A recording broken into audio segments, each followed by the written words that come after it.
पाकिस्तान ने यह क्लेम किया कि उसने अपने JF-17 से हमारे S-400 व ब्रह्मोस मिसाइल बेस को नुकसान पहुंचाया, जो कि बिल्कुल गलत है।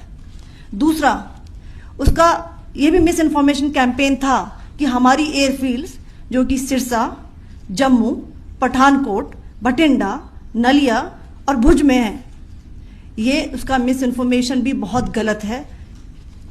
तीसरा, पाकिस्तान के मिस इन्फॉर्मेशन कैंपेन के मुताबिक हमारे एम्यूनिशन डम्प्स जो चंडीगढ़ और बियास में है उसका डैमेज हुआ, यह भी बिल्कुल गलत है।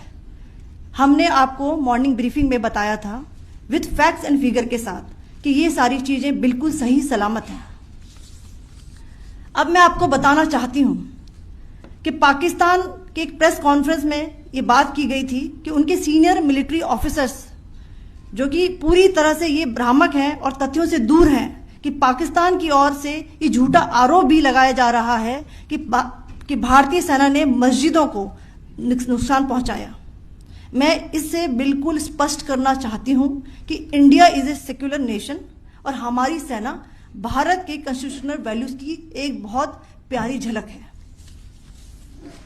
इंडियन आर्म फोर्सेस ने पाकिस्तान को बहुत भारी नुकसान पहुंचाया, उनके मिलिट्री इंफ्रास्ट्रक्चर्स को, चाहे वो लैंड एसेट्स हो या फिर उनके एयर एसेट्स। यही नहीं, इंडियन आर्म फोर्सेस ने पाकिस्तान की एयरफील्ड्स स्कर्दू, जकोबाबाद, सरगोदा और बुलारी को बहुत नुकसान पहुंचाया। इसके अलावा पाकिस्तान के air defence system, radar system, उनको भी एयर स्पेस में अनटेनेबल किया।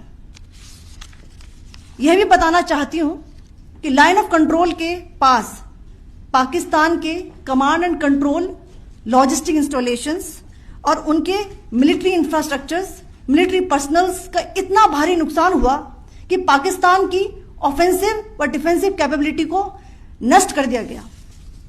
अंत में मैं फिर से ये बात दोहराना चाहूंगी, इंडियन आर्म फोर्सेस पूरी तरह से तैयार है, सतर्क है और भारत की संप्रभुता और अखंडता की रक्षा के लिए पूरी तरह से कमिटेड है।